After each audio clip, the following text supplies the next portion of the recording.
Welcome back, students.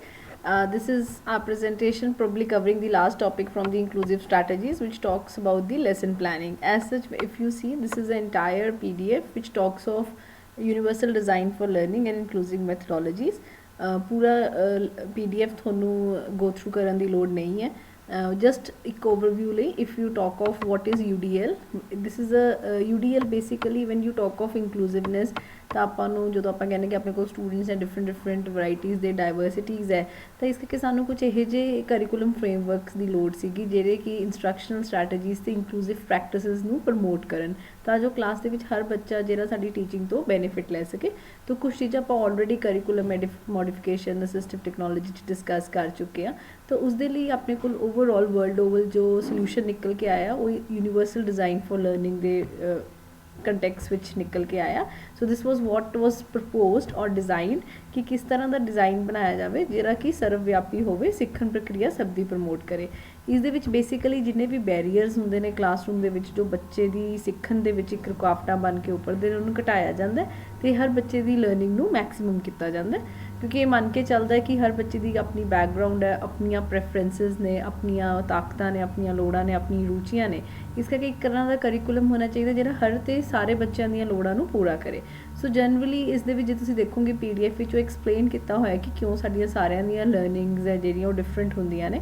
ਉਹਨੂੰ ਉਹਨਾਂ ਨੇ ਨਿਊਰੋਲੋਜੀਕਲ ਜਿਵੇਂ ਦਿਮਾਗੀ ਬਰੋਡ ਉਹਦੇ ਨਾਲ ਰਿਲੇਟ ਕਰਕੇ ਐਕਸਪਲੇਨ ਕੀਤਾ ਕਿ ਬੇਸਿਕਲੀ ਜੇ ਆਪਾਂ ਦੇਖੀਏ ਕਿ ਵਾਟ ਕੀ ਹੈ, ਲਰਨਿੰਗ ਕੀ ਹੈ, ਲਰਨਿੰਗ ਕੋਈ ਸਕਿੱਲ ਹੈ ਜਾਂ ਸਟ੍ਰੈਟਜੀ ਹੈ, ਹਾਊ ਲਰਨਿੰਗ ਕਿਵੇਂ ਹੁੰਦੀ ਹੈ, ਐਂਡ ਤੁਸੀਂ ਕਿਉਂ ਕੋਈ ਪਰਟੀਕੂਲਰ ਚੀਜ਼ ਸਿੱਖਦੇ ਹੋ, ਕੋਈ ਨਹੀਂ ਸਿੱਖਦੇ। ਸੋ ਉਹਨੂੰ ਐਕਸਪਲੇਨ ਕੀਤਾ। ਬੇਸਿਕਲੀ ਉਹ ਐਕਸਪਲੇਨੇਸ਼ਨ ਆਪਾਂ ਕਲਾਸ ਵਿੱਚ ਡਿਸਕਸ ਕਰ ਲਾਂਗੇ ਡਿਸਕਸ਼ਨ ਦੇ ਵਿੱਚ, ਅਦਰਵਾਈਜ਼ ਮੇ ਬੀ ਇੱਥੋਂ ਤੁਹਾਨੂੰ ਕਲੀਅਰ ਵੀ ਨਾ ਹੋਵੇ। ਸੋ ਇਹਨਾਂ ਨੇ ਬੇਸਿਕਲੀ ਇਹ ਐਂਡ 'ਚ ਨਿਕਲ ਕੇ ਆਇਆ ਕਿ ਆਪਣੇ ਕੋਲ ਇੱਕ ਲਰਨਿੰਗ ਨੂੰ ਰਿਪਰੈਜ਼ੈਂਟ ਕਰਨ ਦੇ ਵੱਖ-ਵੱਖ ਬੱਚਿਆਂ ਕੋਲ ਵੱਖ-ਵੱਖ ਢੰਗ ਹੁੰਦੇ ਨੇ। So basically you have multiple means of representation. ਹਰ ਬੱਚਾ ਸੇਮ ਚੀਜ਼ ਨੂੰ ਆਪਣੇ ਦਿਮਾਗ ਵਿੱਚ ਡਿਫਰੈਂਟ ਰੂਪ ਵਿੱਚ ਰਿਪਰੈਜ਼ੈਂਟ ਕਰਦਾ।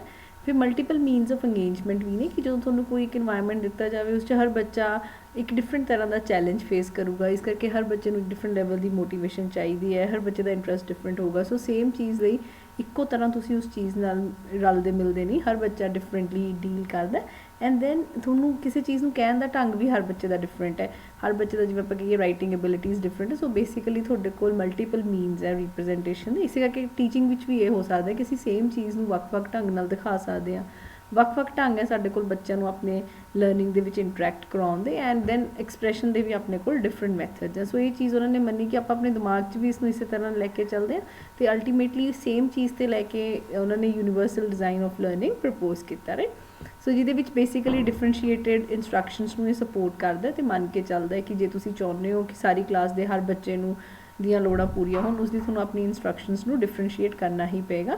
ਐਂਡ ਦੈਨ ਜਦੋਂ ਆਪਾਂ ਡਿਫਰੈਂਸੀਏਸ਼ਨ ਦੀ ਗੱਲ ਕਰਦੇ ਤਾਂ ਉਹਦੇ ਵਿੱਚ 3 ਬੇਸਿਕ ਕੰਪੋਨੈਂਟਸ ਅਗੇਨ ਆਪਾਂ ਡਿਫਰੈਂਸ਼ੀਏਟਿਡ ਇੰਸਟਰਕਸ਼ਨ 'ਚ ਡਿਸਕਸ ਕੀਤਾ ਹੋਇਆ। ਕੰਟੈਂਟ, ਵਿਸ਼ਾ, ਤੁਸੀਂ ਕੀ ਪੜ੍ਹਾਉਣਾ ਹੈ, ਪ੍ਰੋਸੈਸ, ਕਿਸ ਵਿਧੀ ਨਾਲ ਪੜ੍ਹਾਉਣਾ ਹੈ, ਐਂਡ ਵਿੱਚ ਜਿਹੜੀ ਇਵੈਲੂਏਸ਼ਨ ਹੈ ਉਹ ਤਿੰਨੋਂ ਲੈਵਲ 'ਤੇ ਤੁਸੀਂ ਉਸਨੂੰ ਵੱਖਰੇਪਨ ਕਰ ਸਕਦੇ ਹੋ ਅਤੇ ਡਿਫਰੈਂਸ਼ੀਏਟ ਕਰ ਸਕਦੇ ਹੋ, ਰਾਈਟ।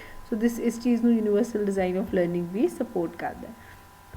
ਨਾ ਇਫ ਵੀ ਸੀ ਕਿ ਜੇ ਆਪਾਂ ਇੰਪਲੀਮੈਂਟ ਕਿਵੇਂ ਕਰਨਾ, ਇੰਪਲੀਮੈਂਟ ਕਰਨ ਲਈ ਅਗੇਨ ਆਪਾਂ ਇੰਪਲੀਮੈਂਟੇਸ਼ਨ ਦੇ ਵਿੱਚ ਜੋ ਗੋ ਥਰੂ ਕਰਾਂਗੇ ਉਹ ਲੈਸਨ ਪਲੈਨਿੰਗ ਗੋ ਥਰੂ ਕਰਾਂਗੇ। ਇਸ ਚੀਜ਼ ਨੂੰ ਆਪਾਂ ਸਕਿਪ ਕਰ ਦਿੰਦੇ ਹਾਂ। Basically that is practical implication ਕਿ ਤੁਸੀਂ ਆਪਣਾ ਟੀਚਿੰਗ ਪਲਾਨ ਕਿਵੇਂ ਬਣਾਉਣਾ। This is what we have to do.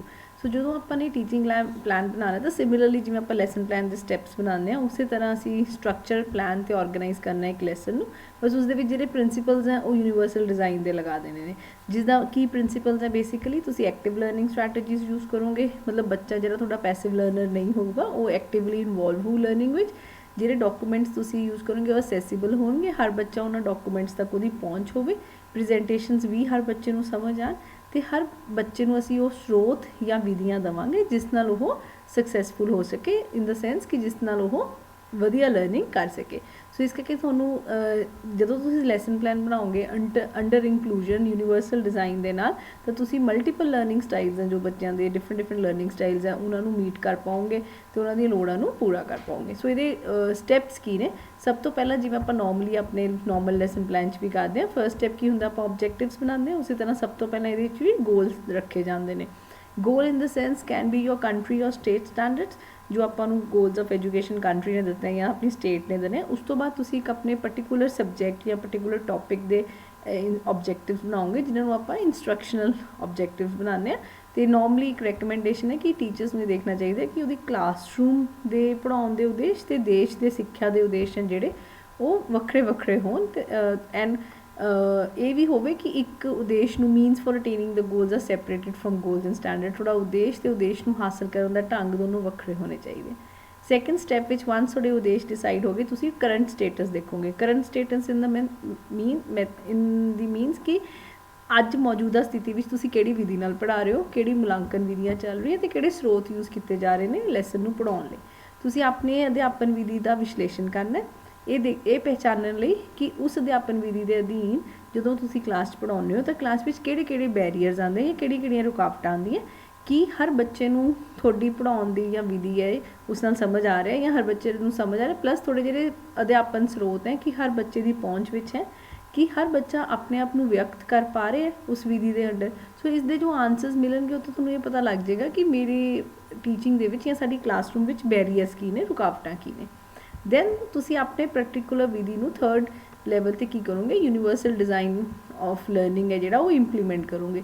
सो जिस विच तुसी goals, methods, assessments and materials UDL ने जो सजैसट किए हैं वो मुताबिक चूज़ करोगे एंड अपना लैसन प्लान बनाओगे, राइट। एंड जो थोड़ा लैसन प्लान है वो थोड़े लर्निंग गोल्स, क्लासरूम का प्रोफाइल मतलब मेरी क्लास दे विच किस तरह के बच्चे हैं, मेरी विधि तो मुलांकन विधियाँ के अनुकूल होना चाहिए। वंस थोड़ा लैसन प्लान बन जाता फिर तुसी सारे उन्होंने स्रोतों को इकट्ठा करोगे तो संगठित करोगे जिन्हां नाल तुहाडा वो लैसन क्लास विच डिलीवर हो सकता है। दैन फोर्थ स्टैप की है, टीच द लैसन और द यूनिट। हुण तुसी फोर्थ स्टैप विच जाके उस लैसन नूं क्लास दे विच पढ़ाओगे।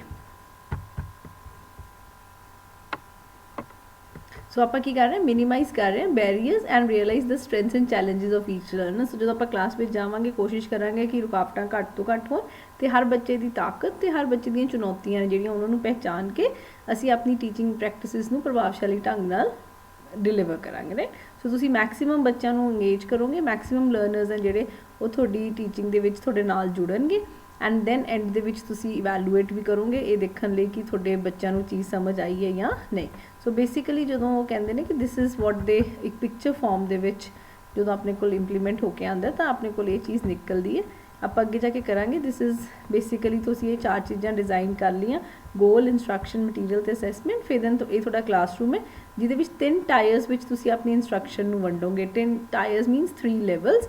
ये स्ट्रैटेजीज जिहड़ियां भी तुसी यूज़ कीतियां 3 लैवल्स च वंडियां जाणगियां। And then these all strategies एक किस ते डिपेंड करनगियां, थोड़ी गोल्स ते, बैरीयर्स ते एंड जिहड़ियां इंस्ट्रक्शनस आपां बच्चों नूं देनियां ने उस ते। जिवें एक एग्जाम्पल है हुण tyres of instruction and sports आप डिस्कस कर लेंगे। 3 टायर्स की होंगे किसी भी विषय विच। टायर 1 होएगा यूनीवर्सल इंटरवेंशन जो तुसी सारे बच्चों को दोगे, सो एक कॉमन टॉपिक जो हर बच्चे को पढ़ाया जाएगा। टायर 2 होएगा specific group intervention which is implemented for specific group of students.